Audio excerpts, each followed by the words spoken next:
বেগম খালেদা জিয়া আপসহীন নেত্রী। তিনি এটা তো এমনি এমনি আপসহীন বলা হয় না। সেই এরশাদের সময়ে এর পরবর্তীতে ৯০-এর আন্দোলনে আপোস যে করেন না তাও না, উনি জনগণের কোনো দাবি যদি শক্তিশালী হয় সেগুলো মেনে নিয়েছেন সবসময়। জনগণের উপর খড়গ হন নাই।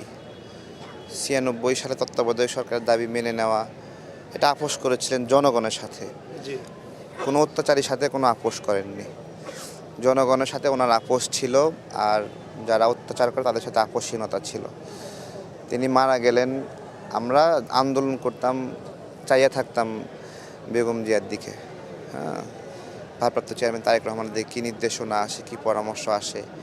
গণ অভ্যুত্থানের মধ্যেও রাজনৈতিক দলগুলোকে নিয়ে একটা গোপন মিটিং হয়েছিল। সেই গোপন মিটিংটা সকল রাজনৈতিক দলকে ঐক্যবদ্ধ করার জন্য, ওইটা ভারপ্রাপ্ত চেয়ারম্যান তারেক রহমান সমন্বয় করেছিলেন। তো এখন তো বেগম জিয়া চলে গেলেন, আমরা সবাই ওনার অসুস্থ অবস্থায় দোয়া করেছি। আমরা সোশ্যাল মিডিয়ায় সকাল থেকেই কিছু অ্যাক্টিভিস্টকে অনেক নোংরা কাজ করতে দেখছি। তাদেরকে আমরা অনুরোধ করব এটা করবেন না।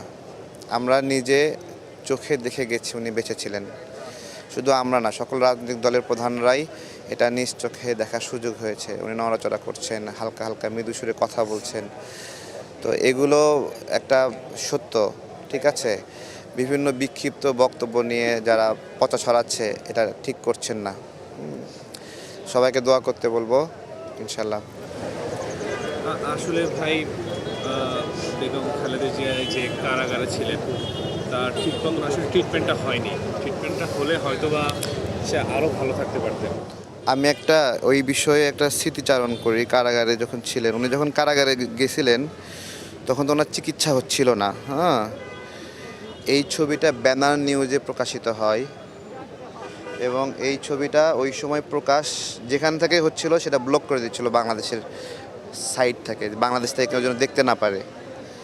তখন এই ছবিটা আমরা প্রিন্ট করে রাস্তা রাস্তায় ঘুরতাম এটা মানুষকে দেখানোর জন্য, ঠিক আছে। তো এতটুকু মানে ওনার অবস্থা, ওনার স্বাস্থ্যের অবস্থা কোনো কিছুই তো বাহিরে আসতো না। যা সরকারের পক্ষ থেকে দেওয়া হতো ওই সময়ে, তখন ততটুকু আমরা পেতাম।